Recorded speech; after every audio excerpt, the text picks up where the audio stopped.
Bonjour à tous et bienvenue de retour sur Histoire Reddit. Alors laissez-moi vous poser une petite question, si votre partenaire vous demandait de financer son voyage entre potes, vous le feriez? Genre, sans poser la moindre question, vous lui donneriez simplement 4000 $ parce qu'il vous dit qu'il a besoin de prendre du recul? Oui. Bien sûr. Une demande tout à fait raisonnable. Quelque chose de totalement normal à demander à la personne qui paie votre hypothèque, votre nourriture, vos factures d'électricité, en gros, toute votre existence à ce stade. Et imaginons que vous découvriez, complètement par accident, évidemment, qu'il n'y avait aucun pote. Aucun voyage. Il y avait juste une femme. Une femme bien précise. Avec une page d'abonnement bien particulière. La plupart des gens pleureraient, appelleraient leur mère, mangeraient de la glace.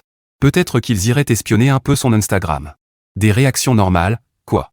Mais cette femme-là, elle a réservé un billet d'avion. Et c'est là que l'histoire devient vraiment intéressante. Restez jusqu'au bout, parce que ce qu'elle a fait ensuite est quelque chose que je n'avais sincèrement pas vu venir. Mon mari m'a demandé de financer son voyage entre garçons à Barcelone alors qu'il partait en réalité avec sa petite amie d'OnlyFans, mais moi, j'ai voyagé avec des papiers de divorce pour gâcher ses vacances. Moi, femme de 34 ans, je suis mariée à mon mari, Bruno, depuis presque 5 ans. Nous nous sommes rencontrés par l'intermédiaire d'amis communs lors d'un barbecue.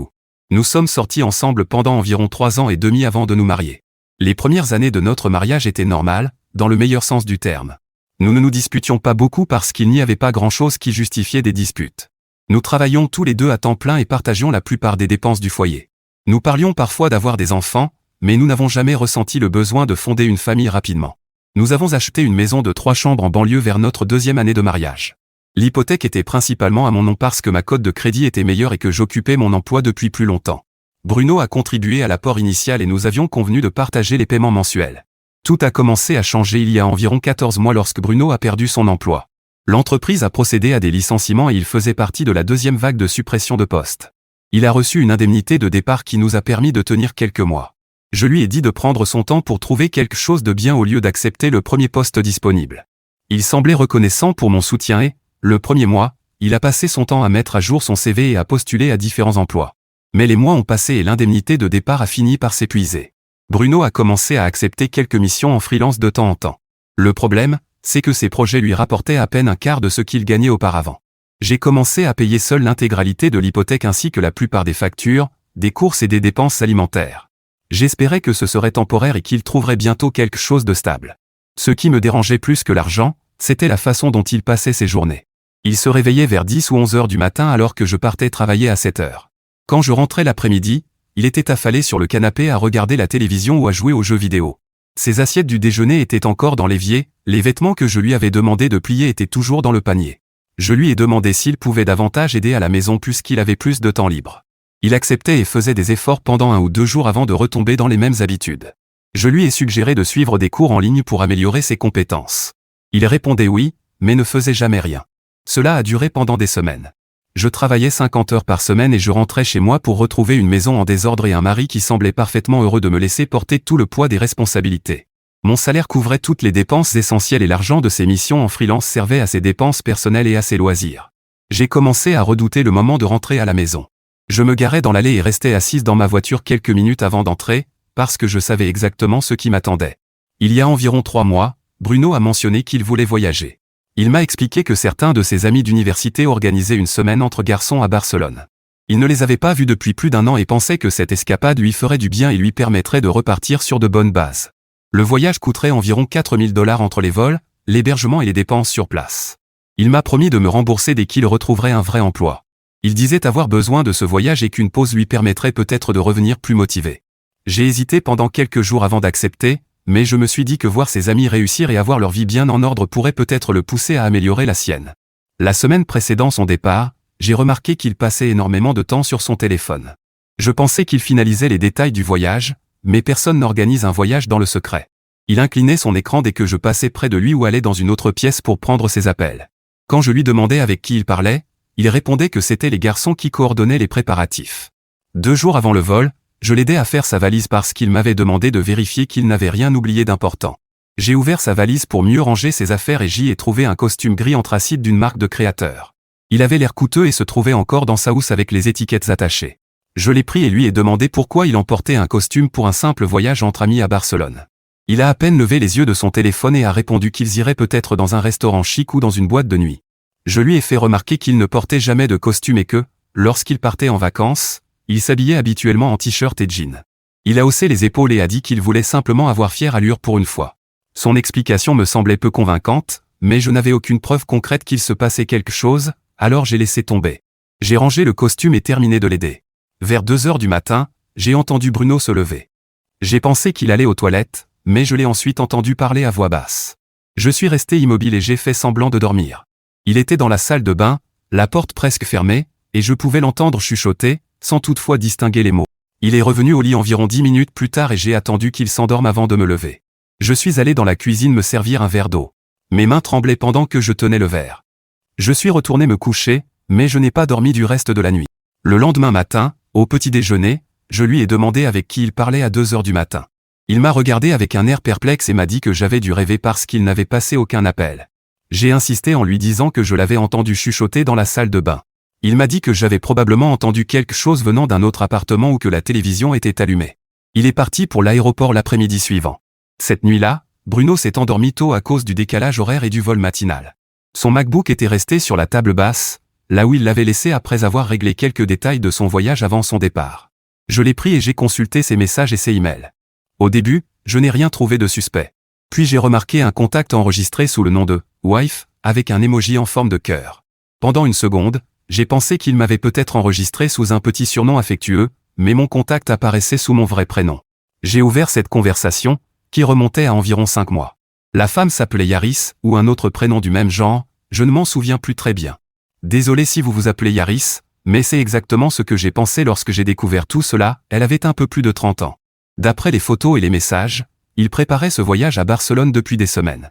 Elle l'appelait « bébé » et « mon chéri » pratiquement tous les 2 messages.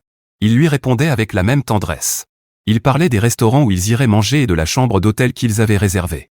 Elle lui avait également envoyé des photos que j'ai refermées immédiatement, parce que vous pouvez facilement imaginer le genre de photos dont il s'agissait. Dans l'un des messages, elle me qualifiait de « l'autre femme » et ils en riaient tous les 2 avec des emojis. J'ai sauvegardé toutes les informations que j'ai trouvées. J'ai ensuite vérifié ses relevés de carte bancaire et j'y ai vu plusieurs paiements pour un service d'abonnement appelé OnlyFans. Enfin, qui est-ce que j'essaie de tromper? Nous savons tout ce que c'est. En fouillant davantage, j'ai découvert qu'il était abonné à la page de Yaris depuis presque 8 mois. Pendant cette période, il avait dépensé plus de 2000 $ pour son contenu et leurs messages privés. De l'argent qui provenait soit de notre compte commun, soit de ce qu'il gagnait grâce à ses missions en freelance. J'étais complètement sous le choc face à toutes ces découvertes, mais vers minuit, mon cerveau a recommencé à fonctionner normalement. J'ai cherché un avocat spécialisé dans les divorces et c'est la première personne que j'ai contactée le lendemain matin. Nous nous sommes rencontrés et je lui ai expliqué toute la situation. Je lui ai également dit que j'avais l'intention de remettre les papiers à Bruno pendant son voyage. Il n'y avait aucun moyen d'annuler ce séjour à ce stade, ni avant, tout avait été payé depuis des semaines. Mais si je pouvais gâcher ses vacances avec cette femme, j'allais essayer. Il n'y avait pas assez de temps pour préparer les documents officiels de divorce, mais l'avocat pouvait me fournir des documents préliminaires, le genre de papier qui officialise une séparation avant le dépôt de la demande de divorce définitive. J'ai réservé un vol et je suis parti avec mes documents. J'ai voyagé 3 jours après le départ de Bruno, ce qui lui a laissé largement le temps de profiter de Yaris pendant cet intervalle. Durant le vol, j'ai à peine dormi. Je n'ai cessé de réfléchir à la meilleure façon possible de lui gâcher ce voyage. Je crois même avoir répondu sèchement à une hôtesse de l'air lorsqu'elle m'a demandé si je voulais boire quelque chose. Puis je me suis excusé, même si je ne sais plus très bien si cela s'est réellement passé ou non. J'ai atterri à Barcelone dans l'après-midi et pris un taxi jusqu'à mon hôtel. J'avais réservé un établissement situé à environ 10 minutes de celui où séjournait Bruno. Après mon enregistrement, j'ai immédiatement commencé à suivre sa localisation. Nous avions partagé nos positions des années auparavant pour des raisons de sécurité, et il n'avait jamais désactivé cette fonction. Je pouvais voir exactement dans quel hôtel il se trouvait. Je me suis douché, changé, puis j'ai pris un autre taxi pour me rendre à son hôtel. Je me suis installé dans le hall en faisant semblant de lire un magazine. Après presque 1 heure d'attente, je les ai vus descendre ensemble dans l'ascenseur. Bruno portait cet idiot de costume gris, et Yaris marchait à son bras. Elle riait de quelque chose qu'il venait de dire. Ils sont passés juste devant moi sans rien remarquer, tellement ils étaient absorbés l'un par l'autre. J'ai attendu une trentaine de secondes avant de les suivre à l'extérieur. Ils sont montés dans un taxi, et moi dans celui qui les suivait. J'ai demandé au chauffeur de suivre leur voiture. Il m'a regardé d'un air étrange, mais il l'a fait. Ils ont roulé environ 15 minutes avant de s'arrêter devant un restaurant du quartier gothique. L'endroit semblait coûteux, on apercevait des nappes blanches à travers les fenêtres et une décoration élégante à l'entrée. J'ai attendu 10 minutes avant d'entrer. J'ai dit à l'hôte que je rejoignais quelqu'un et je me suis installé au bar. L'éclairage était tamisé et des bougies éclairaient chaque table. Je les ai repérés dans un coin de la salle. Bruno me tournait le dos, mais Yaris lui faisait face. Elle lui tenait la main par-dessus la table. Pour que mon plan fonctionne, il fallait qu'ils aient déjà commandé leur boisson. Si possible, quelque chose qui pique bien les yeux. Je me suis dirigé droit vers leur table et je suis resté debout devant eux jusqu'à ce que Bruno lève les yeux. Son expression est passée de l'incompréhension à la reconnaissance, puis au sourire, avant de se transformer en panique totale en l'espace d'environ 3 secondes. Il a lâché la main de Yaris comme si elle lui brûlait les doigts. Yaris regardait alternativement entre lui et moi, essayant de comprendre ce qui se passait. Au début, je n'ai rien dit. Je me suis contenté de fixer Bruno jusqu'à ce qu'il ouvre la bouche pour parler. Avant qu'il puisse prononcer un seul mot, je lui ai donné une gifle. Plusieurs personnes se sont retournées pour voir ce qui se passait. Yaris a commencé à se lever pour s'enfuir. J'ai attrapé son verre de vin et je le lui ai lancé au visage. Elle a poussé un cri tandis que son maquillage commençait à couler. Bruno, lui, restait figé sur sa chaise. J'ai sorti mon téléphone et commencé à les filmer tous les deux. Yaris essayait de s'essuyer avec une serviette tandis que Bruno me regardait bouche bée. Une olive aurait été parfaite pour étouffer ce fichu porc. Je leur ai dit de sourire pour la caméra parce que cette vidéo allait être envoyée à toutes les personnes qu'ils connaissaient. Le directeur du restaurant s'est approché et a demandé ce qui se passait. Je lui ai expliqué que je venais de découvrir mon mari en vacances romantiques avec sa maîtresse, un voyage que j'avais moi-même financé, et que j'étais venu lui remettre des papiers de divorce. Techniquement, ce n'étaient pas encore les documents définitifs, mais tout le drame se serait évaporé s'ils avaient commencé à expliquer ce détail. Le directeur s'est tourné vers Bruno et lui a demandé si tout cela était vrai. Bruno n'a pas répondu, alors le directeur a pris son silence pour un aveu. Il nous a demandé de régler cela rapidement puis de quitter les lieux. J'ai plongé la main dans mon sac et sorti tous les documents. J'ai posé l'enveloppe devant Bruno sur la table et je lui ai dit qu'il aurait dû avoir le courage de me demander le divorce au lieu de dépenser mon argent pour ça, Zora, salope.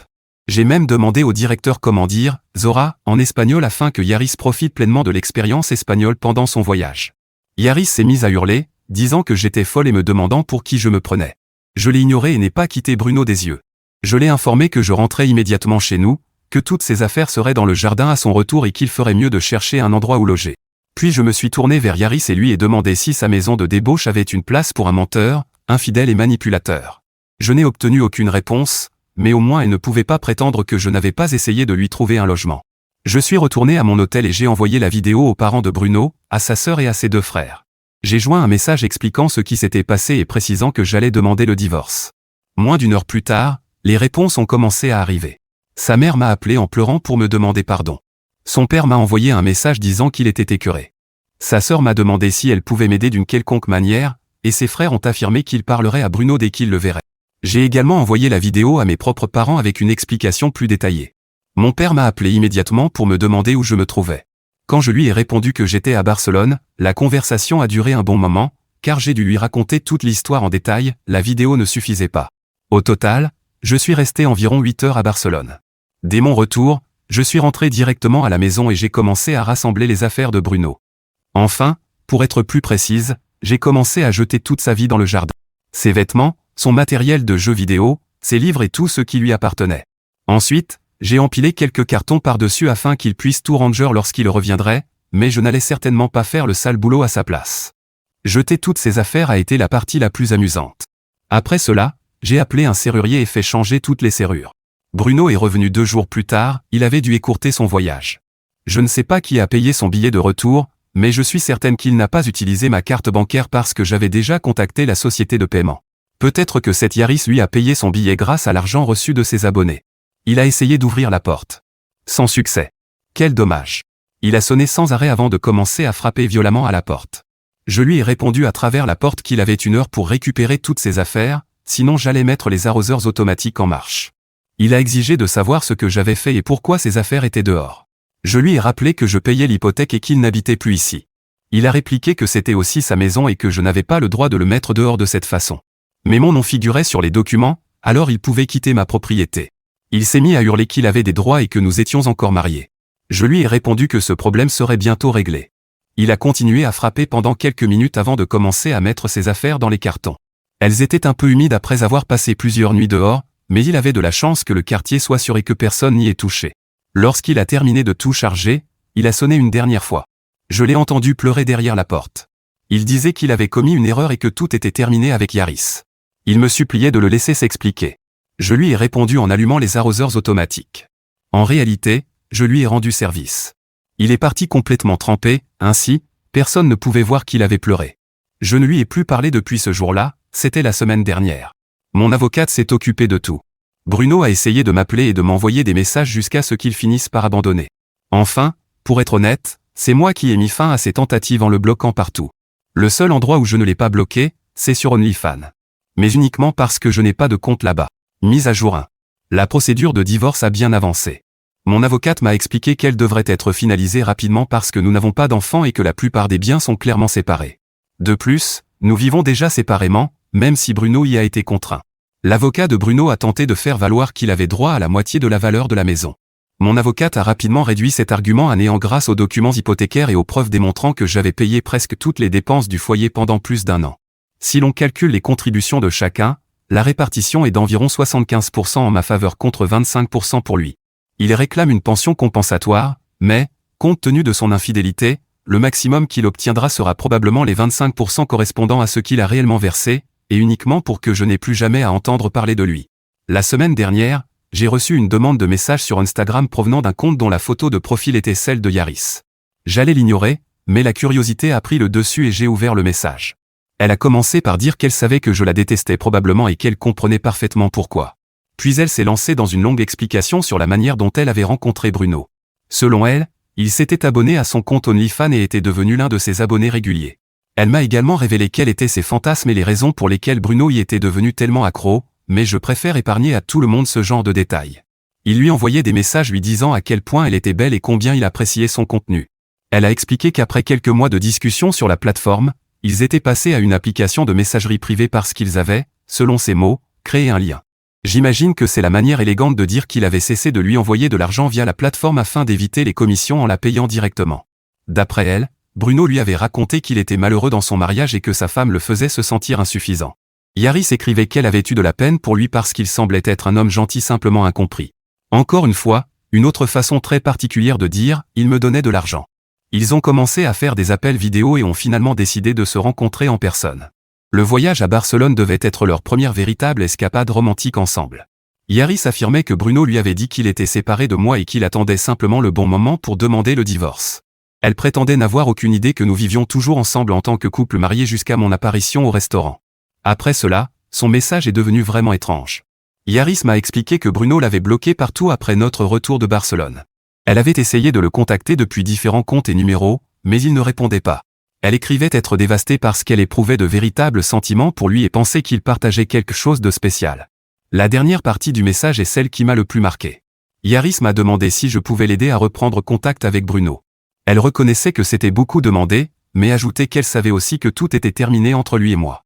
Si elle n'avait pas écrit cette dernière partie, je me serais probablement épargné la peine de répondre. Mais son audace et son sentiment de légitimité étaient tout simplement extraordinaires. J'ai cherché comment dire « Zora » en italien, parce que pour cette femme il n'existe manifestement pas assez de langue pour le lui dire, et j'ai commencé mon message par ce mot.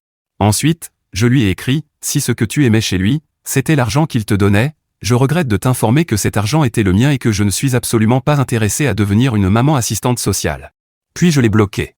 Mon avocate a également découvert quelque chose d'intéressant en examinant les relevés financiers. Bruno avait ouvert une carte de crédit à son seul nom environ 6 mois plus tôt sans jamais m'en parler. Il avait accumulé près de 15 000 $ de dettes sur cette carte. La majorité des dépenses concernaient des abonnements OnlyFans, des cadeaux envoyés à d'autres femmes comme Yaris et diverses dépenses liées au voyage à Barcelone que je n'avais pas financées directement. Comme cette carte est uniquement à son nom, je ne suis pas responsable de cette dette. Pendant tout ce temps, il dépensait chaque dollar qu'il gagnait sur cette plateforme pendant que je prenais en charge toutes nos véritables dépenses de vie. Avec cette découverte, il est même possible que je n'ai pas à lui verser les 25% évoqués précédemment. J'ai également appris par l'intermédiaire de sa sœur que Bruno vivait chez ses parents depuis que je l'avais mis dehors. Apparemment, ils étaient loin d'être satisfaits de la situation et lui mettaient une forte pression pour qu'il trouve enfin un emploi. Sa mère m'a appelé la semaine dernière pour s'excuser une nouvelle fois et me dire que je méritais mieux. Ils ont honte de lui. Mes parents continuent également de prendre de mes nouvelles. Ma mère m'a proposé de venir vivre avec moi pendant quelques semaines, mais je lui ai répondu que je gérais très bien la situation seule. Je ne suis pas aussi triste que je l'aurais imaginé. Pour être honnête, lui donner une gifle et lancer de l'eau au visage de cette femme a eu quelque chose de profondément libérateur. Pour ceux qui l'ont demandé dans les commentaires, non, elle ne s'est pas dissoute comme une sorcière. Enfin, sauf si l'on considère que son maquillage faisait partie de son visage. C'est aussi pour cette raison que je ne souhaite pas que mes parents viennent vivre chez moi pour le moment. Je ne veux pas être entouré d'une atmosphère de tristesse. Peut-être que ce sentiment viendra plus tard, lorsque toute cette histoire sera vraiment terminée, mais pour l'instant je préfère profiter de cet élan émotionnel positif. Après le départ des affaires de Bruno, j'ai effectué un grand nettoyage de la maison et réorganisé une partie du mobilier. Édition, je suis désolé pour toutes les personnes qui s'appellent Yaris, mon intention n'est pas de vous faire sentir mal.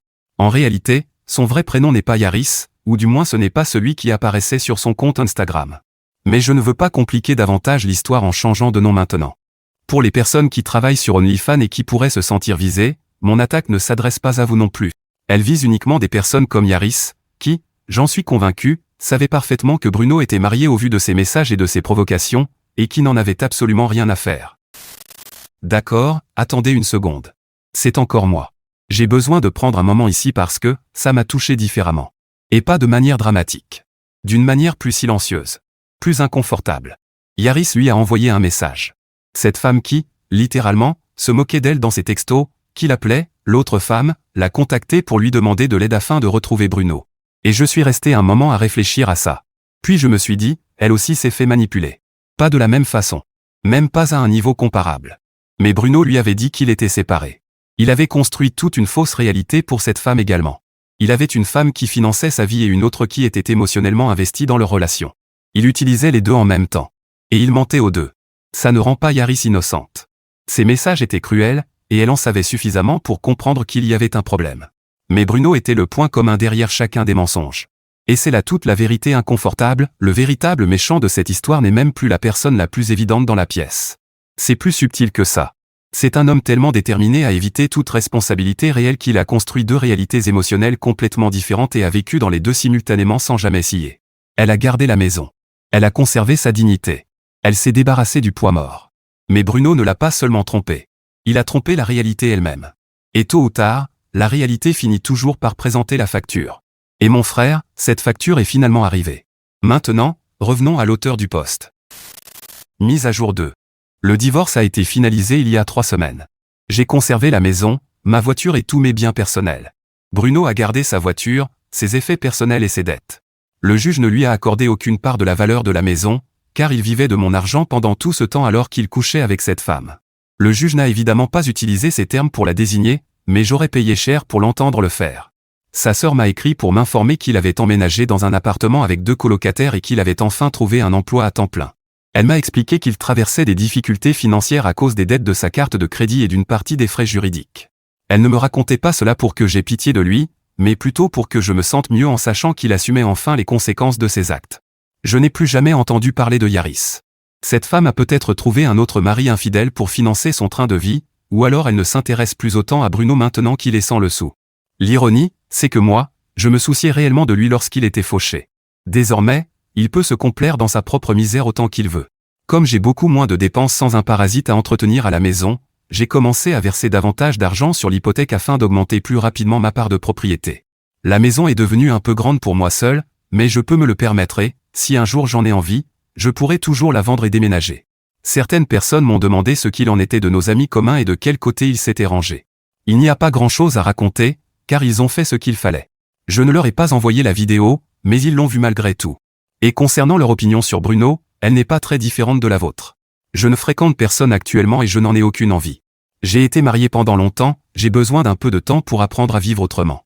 La bonne nouvelle dans toute cette histoire, c'est que je ne déteste pas les hommes parce qu'un homme m'a trompé. C'est simplement que les hommes comme Bruno ne m'attirent plus du tout. Si je devais rencontrer quelqu'un aujourd'hui, il serait l'exact opposé de lui. Pour répondre encore à certaines questions, au cas où ce serait ma dernière mise à jour, je ne regrette absolument pas d'avoir pris l'avion pour Barcelone afin d'affronter Bruno. Certaines personnes pensent peut-être que c'était inutile, mais j'avais besoin de le faire. Je ne voulais pas non plus qu'il continue à profiter tranquillement de son voyage avant de découvrir le divorce à son retour. À vrai dire, j'ai considéré cela comme une forme de thérapie, même si aucun professionnel ne me l'aurait probablement conseillé. Et si nous sommes honnêtes, cela m'a même coûté moins cher qu'un psychologue. Enfin, concernant les amis de Bruno, ceux qui étaient censés partir en voyage avec lui. Je n'ai jamais été particulièrement proche d'eux, donc nous n'avons jamais vraiment parlé du voyage avant qu'il n'ait lieu. Ils ne venaient jamais à la maison avant le départ, probablement parce que Bruno ne les invitait pas afin que je ne découvre pas ce qui se passait. Mais certains d'entre eux m'ont contacté pour me dire à quel point ils étaient déçus par son comportement et qu'ils les avaient utilisés pour construire son mensonge. Beaucoup sont des professionnels accomplis et relativement prospères dans leur domaine. C'est précisément pour cette raison que ce voyage me semblait être une bonne idée, je pensais qu'il raviverait chez Bruno un peu d'ambition et l'envie de s'améliorer. Je ne savais pas que Bruno allait effectivement allumer une étincelle. Mais que ce serait celle de Yaris. Édition, une partie de l'argent que j'ai dépensé pendant les mois où il me trompait, ainsi que l'argent du voyage, a finalement été récupéré grâce au règlement concernant la maison. J'ai également reçu une compensation qui correspondait approximativement à la part que Bruno avait investie dans celle-ci. Mise à jour 3. Me voilà encore de retour, je suis tenace comme une maladie sexuellement transmissible. Je crois que cette introduction n'était pas aussi réussie que je l'espérais, mais je voulais commencer par dire que Bruno en a effectivement contracté une, et c'est la façon que j'ai jugé appropriée de vous l'annoncer. J'ai parlé avec l'un de ses frères il y a environ un mois et il m'a donné des nouvelles de la famille. Il m'a raconté beaucoup de choses personnelles concernant ses frères, ses parents et lui-même, mais aussi quelque chose de particulier à propos de Bruno. Il fréquentait une femme qui a commencé à présenter certains symptômes et a effectué un examen médical de routine. Elle a découvert qu'elle avait contracté une infection sexuellement transmissible de Bruno, notamment en raison de la période d'incubation et du fait qu'il était son seul partenaire sexuel depuis longtemps. Bruno ne présentait aucun symptôme visible, mais il a passé un test et a découvert qu'il était lui aussi infecté. Il n'existe pas de traitement curatif immédiat pour ce type d'infection, il devait donc suivre les recommandations médicales appropriées et éviter de transmettre l'infection à d'autres partenaires. Cette femme l'a quitté après avoir demandé à ce frère de lui expliquer comment elle avait pu être contaminée, car Bruno refusait de lui raconter toute l'histoire. Heureusement, ils avaient toujours la vidéo, et cela a rendu les explications beaucoup plus simples. La femme souhaitait engager des poursuites, mais elle ne pouvait pas prouver une négligence volontaire puisque Bruno ignorait lui-même qu'il était porteur de l'infection. En réalité, ce fichu salaud ne présentait même aucun symptôme visible. Cependant, maintenant qu'il est au courant, s'il transmet à nouveau l'infection à quelqu'un sans prendre les précautions nécessaires, il pourrait s'exposer à des conséquences juridiques. Je ne sais pas si c'est Yaris qui l'a contaminée. D'après ce que j'ai pu constater, elle n'est plus active sur la plateforme depuis plusieurs mois. Je ne sais pas quoi en penser. Peut-être a-t-il contracté l'infection auprès d'une autre femme à cette époque ou plus tard. J'ai passé tous les examens nécessaires et, de mon côté, tout va bien. Malgré cela, je repense encore parfois à ce jour à Barcelone. Si j'avais eu une olive à portée de main au moment où il est resté bouche bée, le monde serait peut-être un meilleur endroit. Édition 1, je sais que Bruno peut utiliser une protection et avoir des relations malgré tout. Mon intention n'était pas de donner un cours sur le sujet, mais simplement de raconter ce qui se passait. Édition 2, quelques mois ont passé et cette information aurait probablement davantage sa place dans une nouvelle mise à jour, mais il n'y a pas grand-chose d'autre à raconter. Voici ce que je sais, Bruno a développé un cancer associé à cette infection sexuellement transmissible et suit actuellement un traitement. La maladie a été détectée tôt parce que, selon ses frères, il était extrêmement inquiet depuis la découverte de l'infection et effectuait des examens médicaux très régulièrement. Je ne pense pas publier d'autres mises à jour à ce sujet. Je n'ai aucune envie que mon histoire se transforme en chronique oncologique consacrée à mon ex-mari. J'espère simplement que quelqu'un verra cette dernière information ici. Alors ma famille YouTube, voici mon avis sur cette histoire. Écoutez, je vais être honnête avec vous, quand j'ai entendu cette histoire pour la première fois, une partie de moi s'est dit, est-ce qu'elle avait vraiment besoin de prendre un avion pour Barcelone ? Est-ce que c'était vraiment nécessaire ? Puis j'y ai réfléchi davantage et j'ai réalisé que, oui. Pour elle, c'était absolument nécessaire. Parce qu'il ne s'agissait pas seulement d'une infidélité. Bruno n'a pas simplement eu une aventure, il a complètement démoli sa vie pendant qu'elle s'efforçait de la maintenir à flot. Elle travaillait 50 heures par semaine, payait seule l'hypothèque, la nourriture, les factures, absolument tout, pendant que lui était affalé sur le canapé à regarder la télévision, dépensant son argent sur l'OnlyFans d'une autre femme et préparant activement des vacances romantiques avec sa carte bancaire. Ce n'est pas seulement une trahison. C'est une véritable escroquerie. Et ce qui me frappe le plus, il a eu le culot de se présenter comme la victime auprès de Yaris. Il lui racontait qu'il était malheureux dans son mariage. Que sa femme lui donnait l'impression de ne pas être à la hauteur. Franchement, mec, ta femme finançait littéralement toute ton existence. Le problème d'insuffisance venait de l'intérieur de la maison, et c'était toi. Maintenant, la gifle, le vin, la vidéo, les affaires jetées dans le jardin, l'arrosage automatique déclenché sur toutes ces affaires, d'accord, certaines de ces choses sont juridiquement discutables et je ne vais pas vous dire de faire la même chose. Mais émotionnellement, je comprends parfaitement chacune de ces décisions. Elle n'était pas en train de perdre pied, elle avait simplement tourné la page. Et il y a une différence. Et la leçon à tirer de cette histoire ? Honnêtement, il y en a plusieurs. Premièrement, ne laissez jamais la dépendance financière devenir invisible dans une relation. Dès qu'une personne porte tout le poids du couple tandis que l'autre cesse même d'essayer, ce déséquilibre finit par pourrir la relation de l'intérieur. Deuxièmement, faites confiance à votre instinct. Elle a remarqué le costume. Elle a entendu cet appel téléphonique à 2 heures du matin. Elle sentait depuis des semaines que quelque chose n'allait pas. Pourtant, chaque fois, elle trouvait une excuse pour ignorer ce sentiment. Nous faisons cela beaucoup trop souvent. Mais la plus grande leçon? Bruno a tout perdu, sa maison, son mariage, le respect de sa famille et, finalement, même sa santé, pour poursuivre quelque chose qui n'était même pas réel. Yaris est passé à autre chose dès que l'argent a cessé de couler. C'est cette partie de l'histoire que tout le monde devrait retenir. Alors, mes amis, qu'en pensez-vous? Faites-moi part de votre avis dans les commentaires ci-dessous. Et merci de m'avoir rejoint sur Histoire Reddit. N'oubliez pas de laisser un like et de vous abonner. On se retrouve très bientôt pour une nouvelle histoire.